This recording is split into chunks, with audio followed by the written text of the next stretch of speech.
أعوذ بالله من الشيطان الرجيم بسم الله الرحمن الرحيم الحمد لله رب العالمين والصلاة والسلام على رسولنا محمد وعلى آله وصحبه أجمعين أما بعد Sve hvali i zahvale pripade uzvišenom Allahu dželle šanu, gospodaru svih svjetova, milostivom, samilosnom, vladaru sudnjega dana. Neka je salavat, selam na Muhammeda Rasula, na njegovu časnu porodicu, na njegove vrle, plemenite i cijenjene ashave i na sve one koji slijede njegov put, njegove stope, njegovu stazu i njegov sunnet do sudnjega dana. Amin. Ja Rabbel Alemin. Unaprijed tražim izvinjenje zbog akcenta i jezika i tih finesa. Nadam se da ćemo se razumjeti. Ja ću pokušati da budem originalno plavski i sandžački, a vi pokušajte malo da razumijem. Nadam se da ćemo se razumjeti ako Bog da. To su prilike male finese jezičke i ne smiju biti barijera između braća muslimana, pogotovo što je i jezik jedna od poveza među braćom i da nemamo jezik zajednički, opet treba smo zajedno, a pogotovo što i imamo dosta po tom pitanju, tako da ako Bog da, molim Allaha dželle šanu se koristimo od ovog večerašnjeg našeg druženja bi iznillahi ta'ala.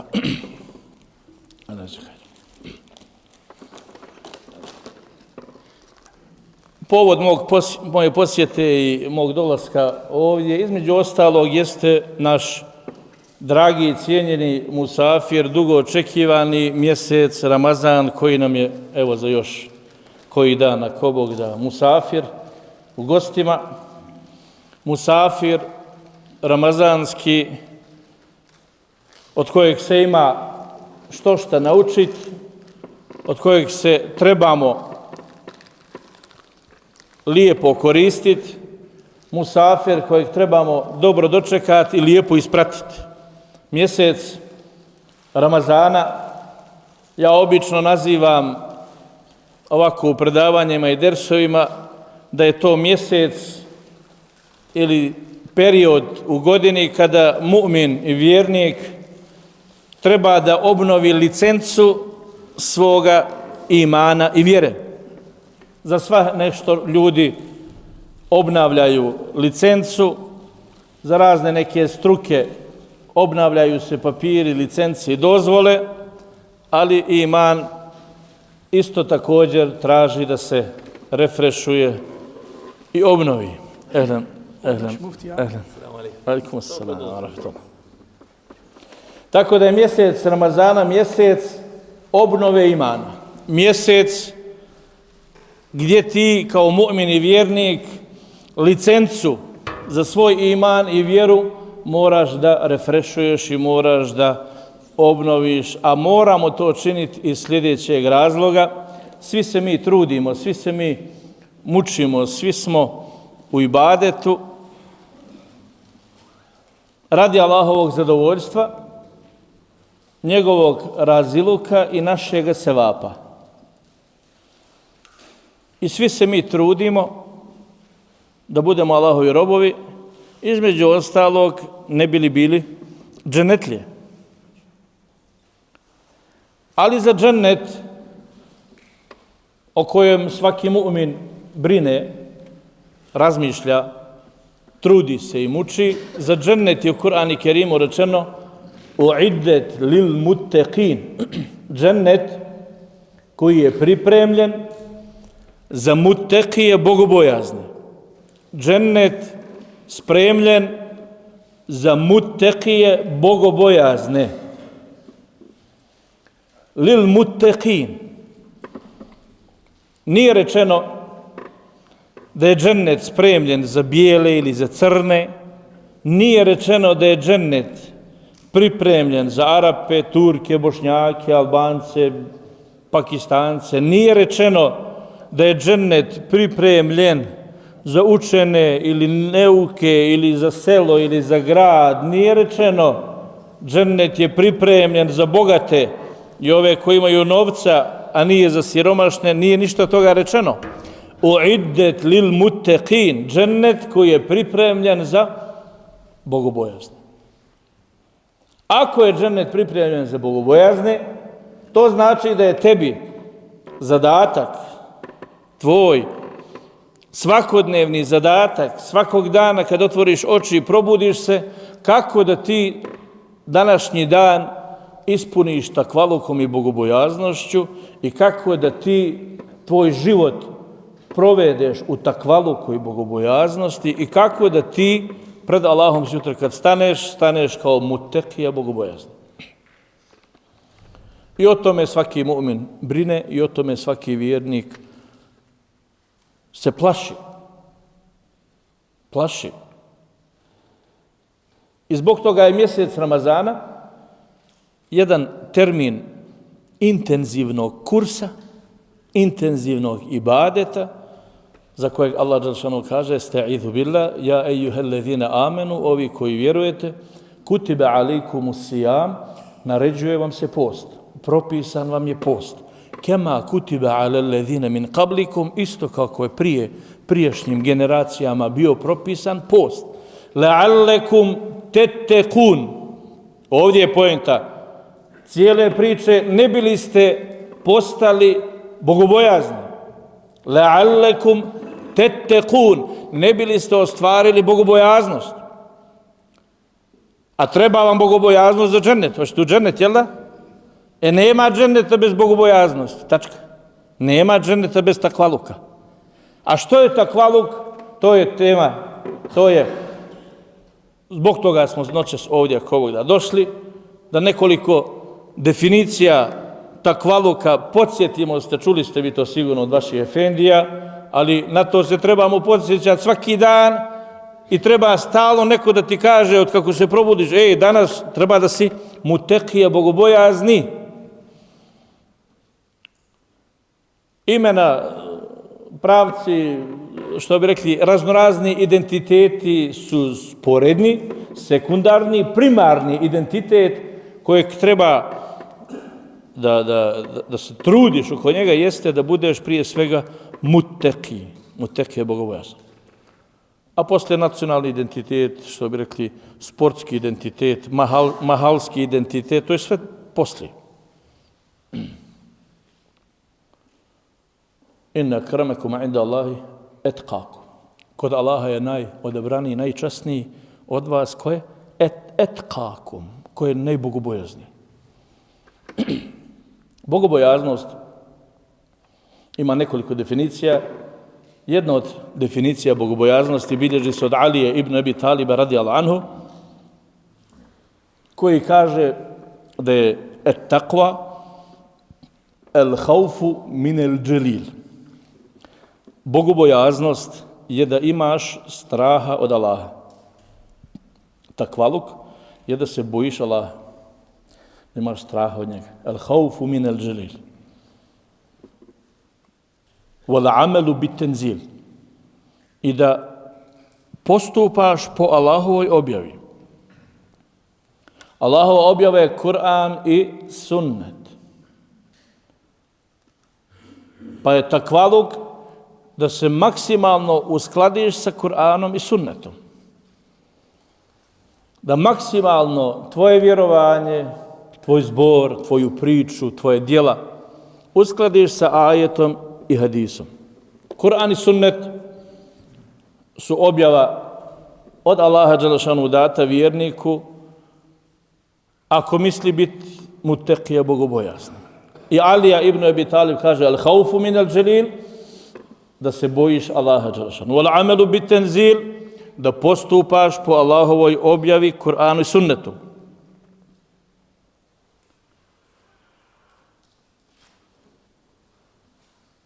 Wal-istidad li yawmi tarhil, i da se pripremaš, kaže, za dan puta. El-istidad li yawmi tarhil, da se pripremaš za smrt. A naši stari su se pripremali za smrt. Ovi mlađi razmišljaju i ne razmišljaju. Ali stariji, makar tamo kod nas pamtimo, ali možda i vi pamtite, da su tamo džedo, više nene, više nane nego li muški. Imali su tamo negdje u sobi, u regalu, plakaru, šifunjeru, kako se to kaže, jedna kesa sa ćefinima, sa peškirima, sa sapunom. Nek se to nađe tu da ne znamo kad će trebati. Gdje je tvoja kesa sa ćefinima? Je spremna? Si kupio? Ja nisam. Ali jesu. I takvaluk i bogobojaznost da se pripremaš za dan puta, to jest da si spreman sutra da putuješ. Da si spreman večeras da putuješ. Da si spreman i da nema ništa da dugujemo. Jer sutra dan na sudnjem danu ljudi će da kažu Allahu vrati me pa ću ja da budem dobar. Vrati me pa fe es saddeqa fe eku mine salihin pa ću dijeliti ja sadaku.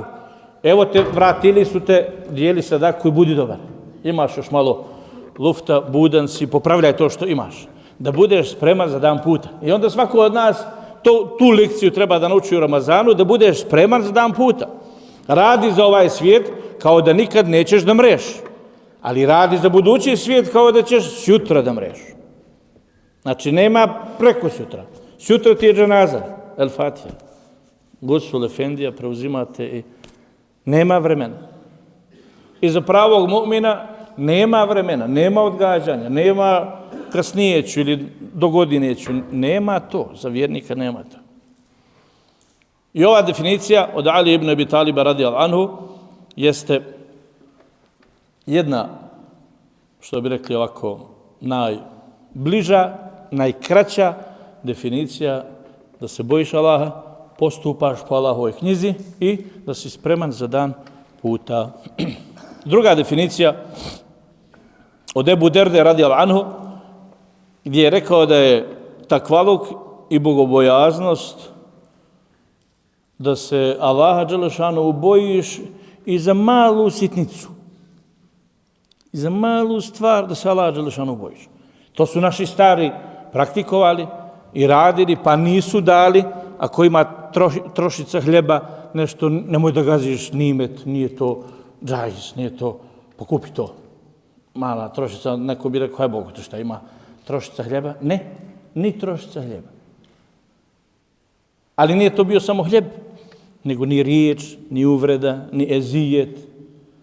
Ili ono što se Kur'anom traži od tebe prema roditelju, kaže, fela tekul lehuma uffin. Babu i majici ne uzvrati, ne povrni, ne uzvrati riječ ni sa Znači, ni dva slova. Babu i majici, ni dva slova. Nema ni A koliko naše djece danas, babo kaže, hajde nešto uradi, hajde donesi drva, hajde nešto tamo, aj, gdje će sad, i samo djeca krše ovo što im je Kur'anom naređeno, ne smiješ ni dva slova da vratiš babu, a kamoli 3 rečenica ili već, kako znaju, romane da ispišu ova djeca današnja, žaljeći se i ne slušajući svoje roditelje.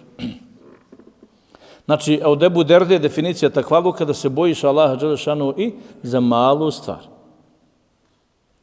I Ramazan hoće da te nauči toj lekciji. I ti se u toku mjeseca Ramazana, kaže, malo među zubima, malo nešto hrane, ostalo i ti to ispljuneš. Nećeš da postim. Trošica, nije to je malo ostalo za zubima, ali ti to pljuneš. Bojiš se Allaha dželešanu za malu stvar.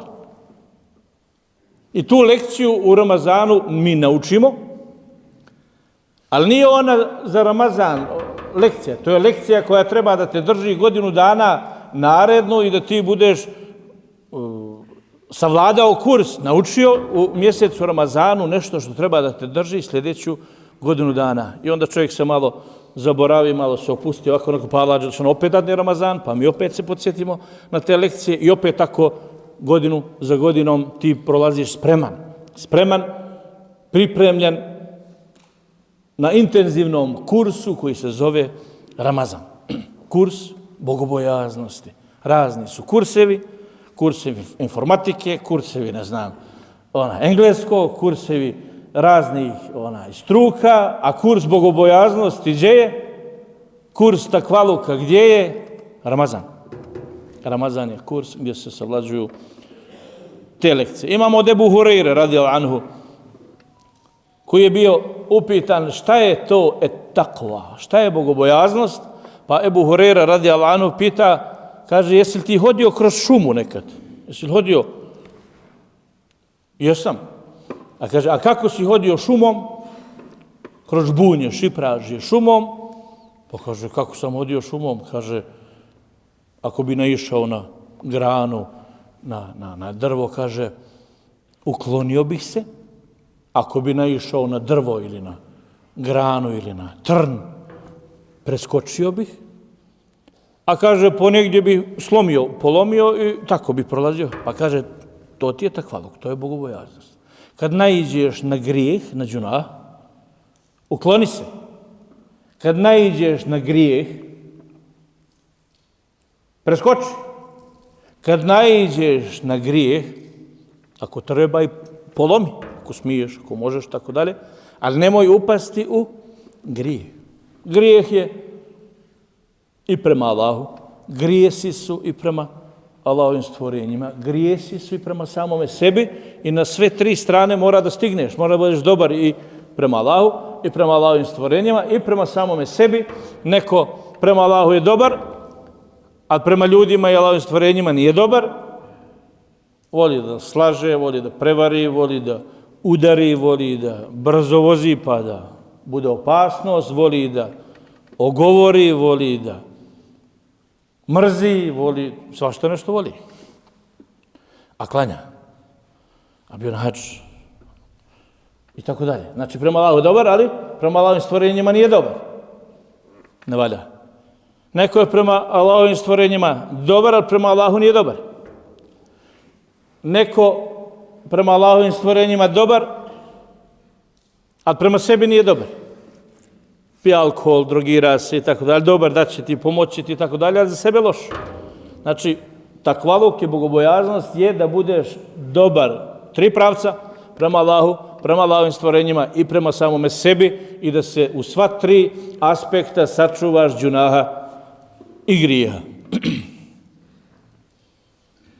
Umar ibn Abdulaziz, rahmetullahi alejhi, kaže, takvaluk, bogobojaznost, jeste da se kloniš harama. Takvaluk, bogobojaznost, da se kloniš harama. Svega onoga što je Allah dželešanu zabranio,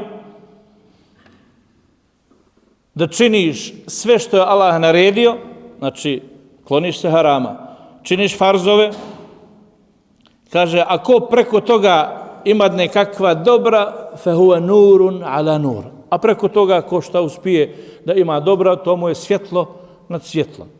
Znači da se kloniš harama i da se držiš farzova. U mjesecu Ramazanu ti ovu lekciju savlađuješ i učiš mjesec dana i polažeš je. Kako? Budeš, još ovo kad su bili Ramazani u ljeto, kad su bili Ramazani vrući i topli, pa ti dođeš s posla i umoran, sad hvala Allahu dželešanu kuće pune, frižderi puni, zamrzivači puni, na stolu hrane uvijek nekog voća ima, ti umoran, žedan, spreman za čašu vode, niko ne gleda, ti sam u sobi i ti nećeš. Žedan ti. Voda je, nije alkohol, nije pivo, halal je, ali ti nećeš. Žedan ti i ti nećeš. Niko te ne gleda i ti nećeš. Pa malo gutljaj, ni to. I ti taj kurs prođeš mjesec dana. I ti si bio u stanju mjesec dana da sebi zabraniš vodu. Sve preko vode je lakše. Ti si bio u stanju sebi vodu da zabraniš mjesec dana i da rečeš, dušo, nefsu, nema vode. Nema ti vode, nema ti ništa, nema ti kaplje vode. Ima da slušaš. I ti si taj kurs položio. I ne možeš ni mene ubijediti, ni nikoga drugoga da sljedeći 11 mjeseci vala ja mora da udarim, ja mora da slažem, ja mora da ukradem, ja mora da džuna jedan drugi. Pa brate, ti vode nisi pio mjesec dana, preča je bila voda, nek sve to, pa si izdržao. I Ramazan je tu da te nauči da se ti kloniš harama, ti si se čuvao halala, radi Allaha dželešanu, pa kako tek onda možeš kloniti se i odbiti se od harama. I ta lekcija se uči u mjesecu Ramazanu i ona treba da te drži, što bi rekli, narednu cijelu godinu.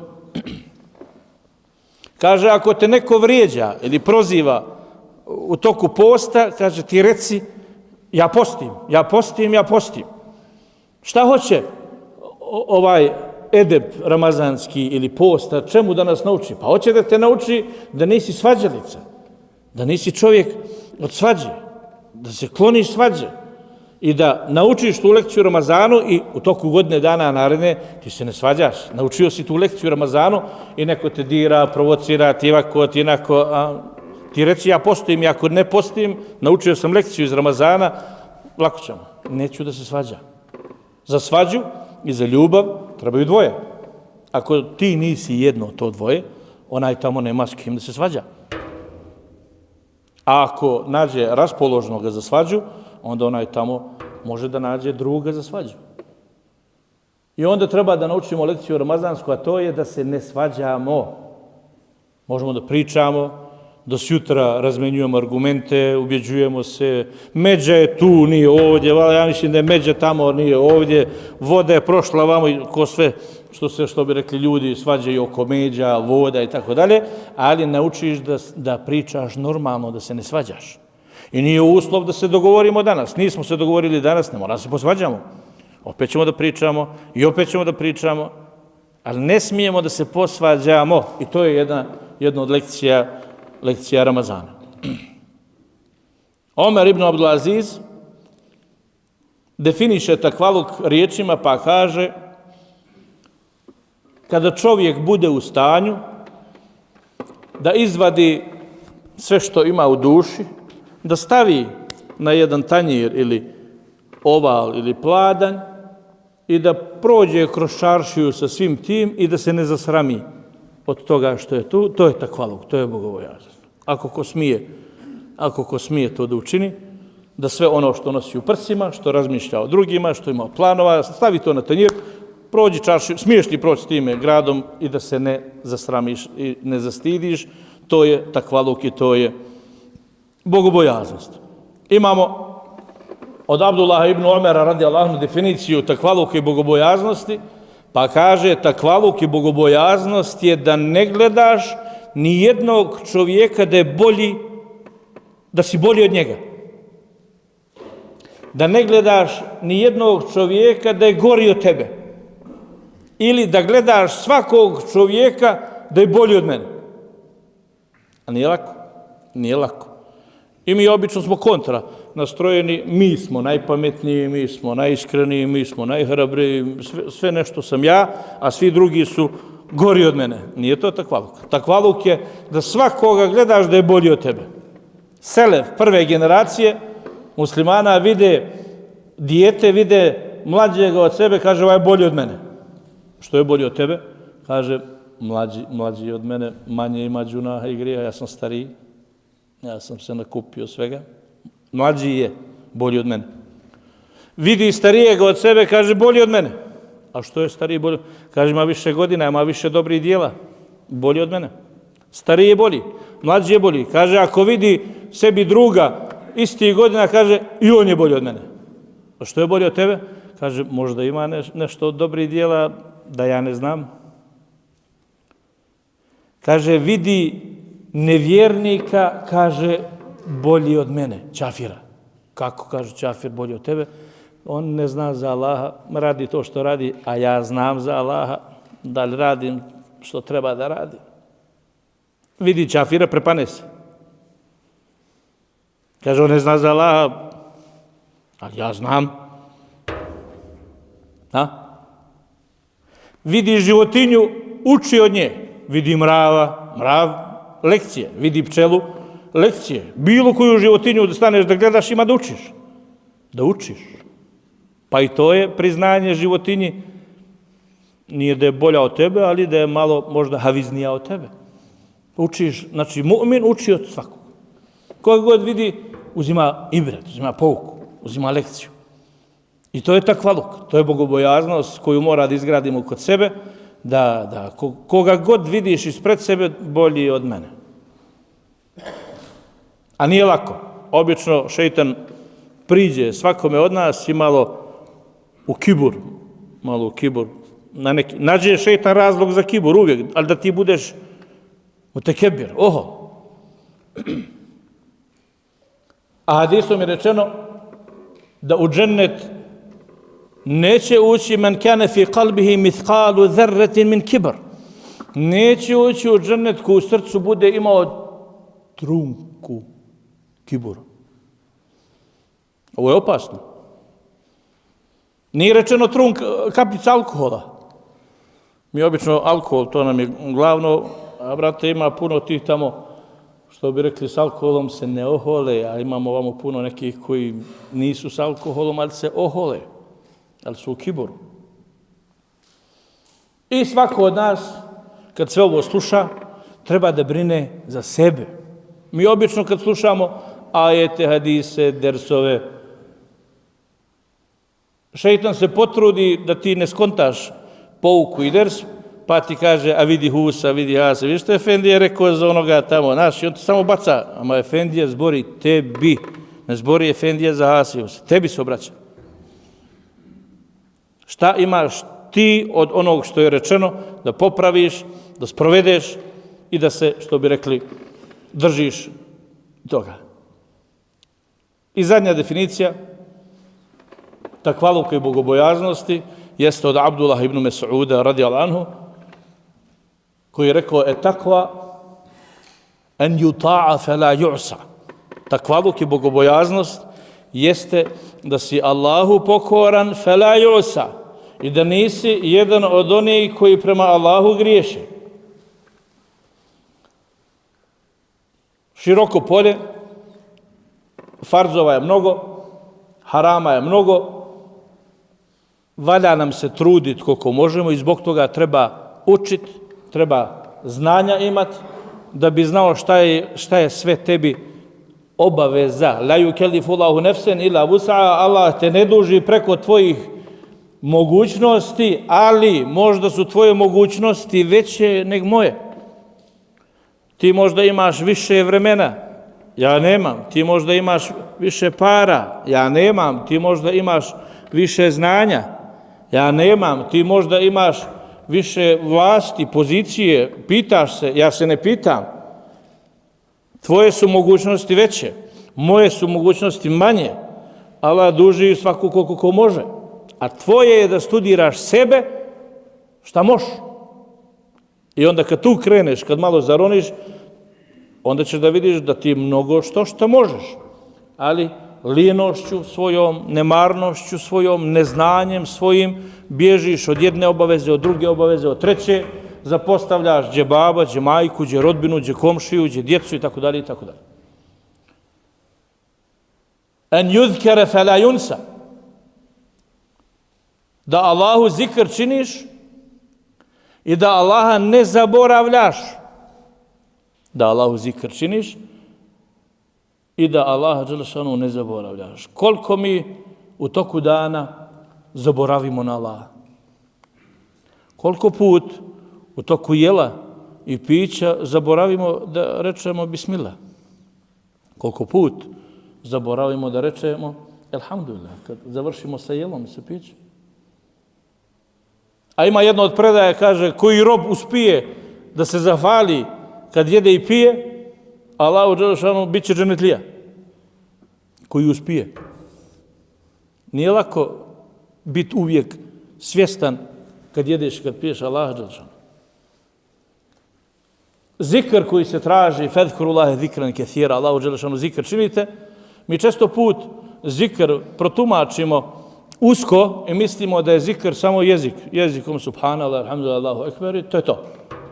A to je jedan od 7 dijelova zikra kojeg ti treba da činiš. Zikr jezikom je jedan od 7 dijelova zikra koje grobovi moraju da čine. Zikr moraš da činiš okom. Tvoje okom treba da čini zikr. Kako? Zikrul ajnejni fil buka. Tvoje oko mora pomalo da zaplače, mora oko tvoje da pusti suzu, mora tvoje oko da gleda halal, mora tvoje oko pomalo da zažmuri, da ne gleda svašta, mora tvoje oko da ono što vidi nisam vidio, da malo pokriješ svoga brata muslimana i tako da ne mora da pričaš na sva zvona to što si vidio i tako dalje. Imaju razni propisi vezani za tvoje oko i tvoje oko mora da čini zikr. Zikrul udhunejni, el isga, zikr ušiju, tvoje uho treba da čini zikr. Ne samo jezik, nego i tvoje uho. Da ne sluša svašta, da sluša Allahu riječ i objavu, ders, i mi smo sad u zikru. Sad smo u zikru. Uši slušaju dobre stvari. Da uho tvoje ne sluša loše stvari. Da uho tvoje pokrije to što je čulo, da ne mora da prenosi na sva zvona, može ponešto i da se ne ispriča. I da tvoje uho što je čulo, nisam čuo. Ne mora sve da preneseš u čaršiju i da ispriča. I tako dalje. Ima tu dosta propisa vezanih za zikr tvoga uha. Zikrul jedejni al-ata. Tvoje ruke treba da čine zikr. I obično neke ruke, što bi rekli, daju, a neke, kako koje? Neke kradu, neke daju. Tvoje ruke treba da daju. Zikrul jedejni al-ata.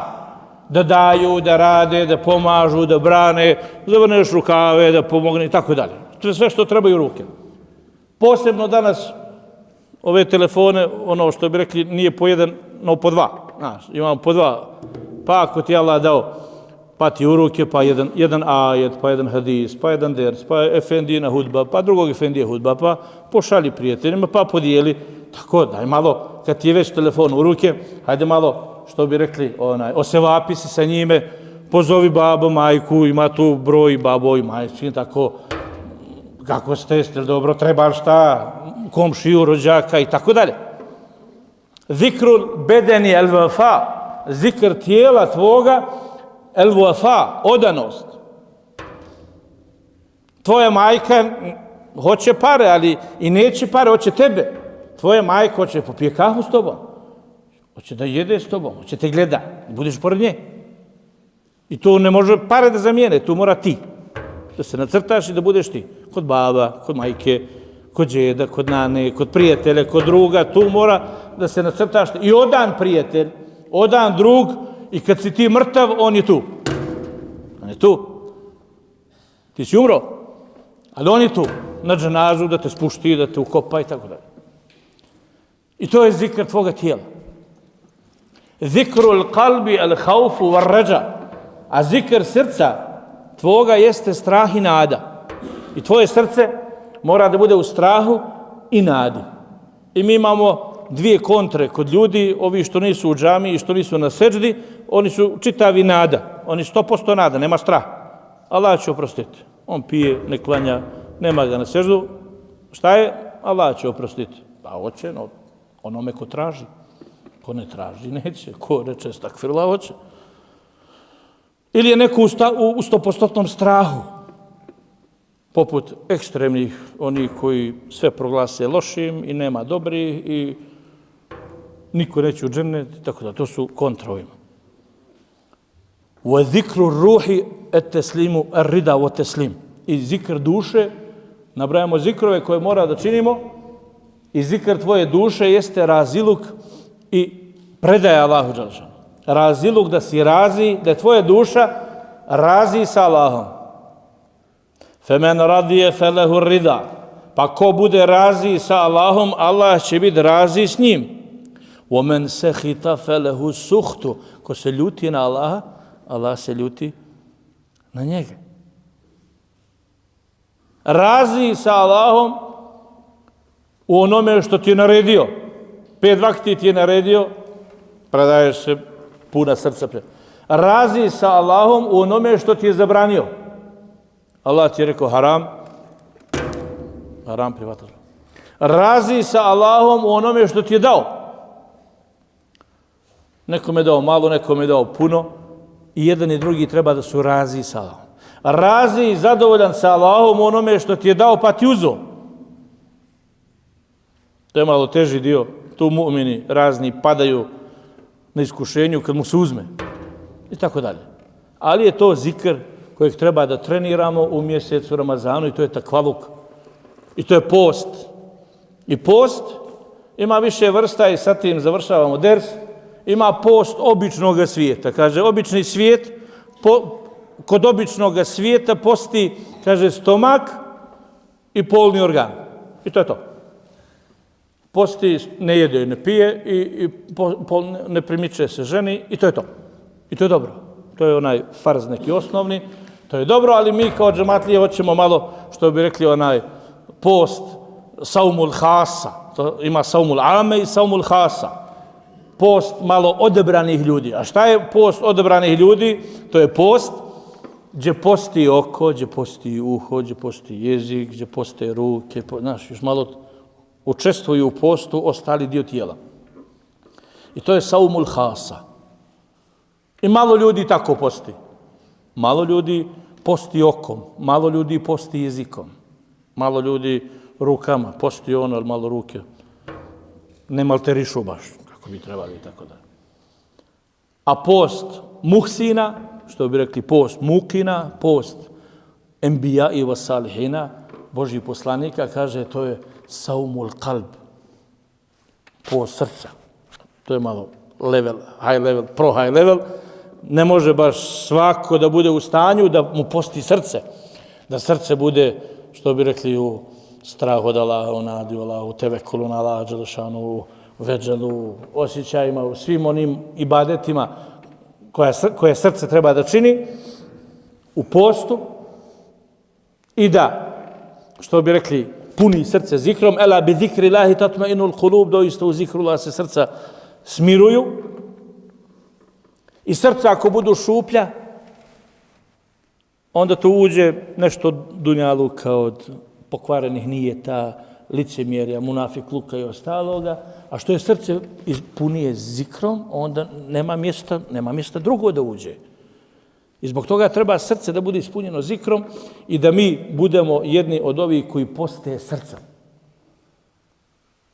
A srce jeste da bude iskreno, da misli dobro, da ne misli zlo, da šta viđe ne viđe, šta čuh ne čuh, da oprostiš, da halališ, da pređeš preko greške, da ne zamjeriš, da ti opraštaš. I na kraju, pošto opet sve to radi dženneta, sve to radi Allahovog zadovoljstva, hadisom je kratko i jasno rečeno Ar-Rahimun jerhamuhumur Rahman.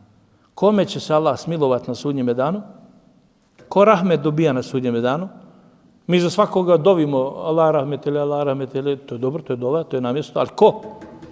Samo onaj koji imao rahmet za drugoga, imat će od Allaha rahmet za sebe. Nisi imao merhameta, rahmeta za drugoga, nemoj ga očekivati ni za sebe. Ar-Rahimun jerhamuhumur Rahman. Kratka definicija. Allah će se smilovati samo onima koji budu imali milosti. Milost za baba, milost za majku, milost za brata, milost za sestru, milost za mačku, milost za životinju, rahmet.